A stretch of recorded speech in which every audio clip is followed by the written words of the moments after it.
జరుగు సమయంబునా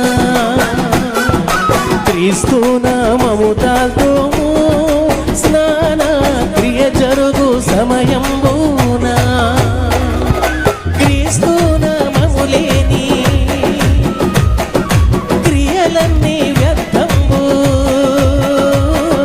క్రీస్తు నామము లేని క్రియలన్నీ వ్యర్థంబు వాస్తవమే ప్రభువునకు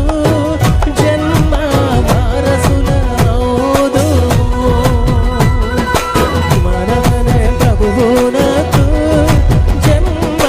వారసులమౌదు ఘనపరచుడి దేవుని త్రైక జనకుడవు ఏకాత్ముని